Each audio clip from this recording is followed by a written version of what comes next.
అసలు మనం ఎందుకు ఓడిపోయినాము అని అంటే, ఈ మాదిరిగా ప్రతి ఇంటికి ఈ మాదిరిగా బాండ్లు ఇచ్చి, ఈ మాదిరిగా మోసం చేసి, ఈ మాదిరిగా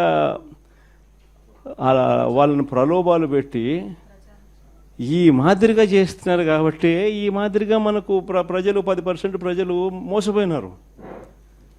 ఈరోజు ఈ పరిస్థితి ఏమిటి అని అంటే, ఇవన్నీ కూడా రీకాలింగ్ చంద్రబాబుస్ మేనిఫెస్టో అని ఈ సంవత్సర కాలంలో చంద్రబాబు నాయుడు గారి వల్ల ప్రజలందరూ కూడా డిమాండ్ చేయాలయ్యా, జూన్ 2024 నుంచి మీరు ఇవన్నీ మాకు ఇస్తామని చెప్పినారు.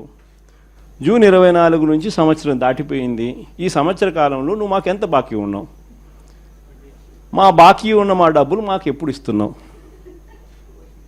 ప్లస్ ఈ సంవత్సరం మాకు ఇవ్వాల్సినవి ఇవన్నీ కూడా ఉంటాయి, ఈ డబ్బులన్నీ కూడా మాకు ఎప్పుడు ఇస్తున్నావు, గత సంవత్సరం బాకీలు ఈ సంవత్సరం మాకు ఇవ్వాల్సినవి ఇవన్నీ నువ్వు బాండ్ల ప్రకారం నువ్వు మాకు చెప్పినావు అని ఇవన్నీ కూడా గుర్తు చేస్తూ అప్పట్లో చంద్రబాబు నాయుడు చేసిన ఈ కార్యక్రమాలన్నీ చంద్రబాబు నాయుడు అన్ని విషయాలన్నీ కూడా చెబుతూ ఇవన్నీ కూడా అడిగే కార్యక్రమాలు చేయాలి. ఒకవైపున ఇవన్నీ కూడా చంద్రబాబు నాయుడు అనే వ్యక్తి ఇవన్నీ కూడా ఒకవైపున ఎగరగొడుతూ, మరోవైపున చంద్రబాబు నాయుడు గారి పుణ్యమా అని ఇంతకుముందు ఏ త్రైమాసికం అయిపోయిన వెంటనే ఆ త్రైమాసికం తర్వాత వెంటనే ఫీజు రీయింబర్స్మెంట్ వచ్చేది. జనవరి ఫిబ్రవరి మార్చికి సంబంధించిన 2024 జనవరి ఫిబ్రవరి మార్చికి సంబంధించిన త్రైమాసికం ఆ డబ్బులు మేలో ఇవ్వాలి మామూలుగా, ఆ త్రైమాసికం డబ్బులు. అప్పుడు ఎన్నికల కోడ్ వచ్చింది. అప్పుడు బ్రేక్ పడితే ఈ జూన్ నెలాఖరికి వచ్చేసరికి 6 క్వార్టర్స్ అంటే 6 త్రైమాసికాల డబ్బులు రూపాయిల 6 × 700 అంటే 4200 ఇచ్చింది కేవలం 750 కోట్లు. వసతి దీవెన కింద 1100 కోట్లు ఏప్రిల్లో ఇవ్వాలా. ఏప్రిల్ 2024 బ్రేక్ పడింది ఎన్నికల కోడ్ వల్ల. ఆ 1100 అప్పుడు పోయింది. మళ్ళీ ఏప్రిల్ 2025 మరో 1100. ఆ 4200 ఈ 2200 6400కు గాను ఇచ్చింది 750. మిగతాదంతా బకాయిలు, ఫీజు రీయింబర్స్మెంట్, విద్యా దీవెన, వసతి దీవెన.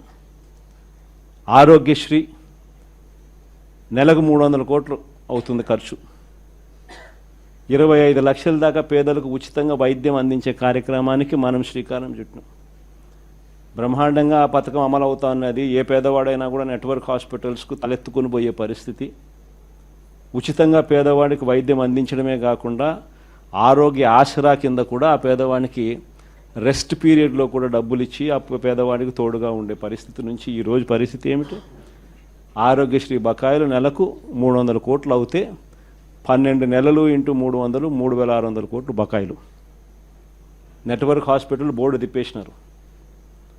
ఏ పేదవాడు ఇప్పుడు నెట్వర్క్ హాస్పిటల్కి పోయి వైద్యం చేయించుకునే పరిస్థితి లేదు. ఆరోగ్య ఆసరా పూర్తిగా రద్దు చేసేసినారు. చేయూత, ఈబీసీ నేస్తం, కాపు నేస్తం, నేతన్న నేస్తం, వాహనమిత్ర, చేదోడు తోడు ఈ పథకాలన్నీ గాలికి ఎగిరిపోయినాయి. వ్యవసాయం అన్నది పూర్తిగా తిరోగమనంలోకి వెళ్ళిపోయింది. ఏ పంటకు ఈరోజు కనీస మద్దతు ధర రాని పరిస్థితి. మన వరి అమ్ముకున్నారు, తక్కువకు అమ్ముకున్న పరిస్థితి. మామిడి నుంచి మొదలు పెడితే పొగాకు దగ్గర నుంచి చూస్తే మిర్చి దాకా ఏ పంటకు, మినుములు, పెసులు, కొక్కో, ఆయిల్ పామ్ ఏ పంటలకు కూడా కనీస గిట్టుబాటు ధర రాని పరిస్థితిలో ఈరోజు వ్యవసాయం జరుగుతూ ఉంది. ఆర్బీకేలు నిర్వీర్యం అయిపోయినాయి. ఉచిత పంటల బీమా గాలికి ఎగిరిపోయింది. ఈ క్రాప్ అన్నది కంటికి కనపడకుండా పోయింది. ఇన్పుట్ సబ్సిడీ సమయానికే సీజన్ ముగిసేలోగానే ఇచ్చేసి ఇన్పుట్ సబ్సిడీ కనపడకుండా పోయింది.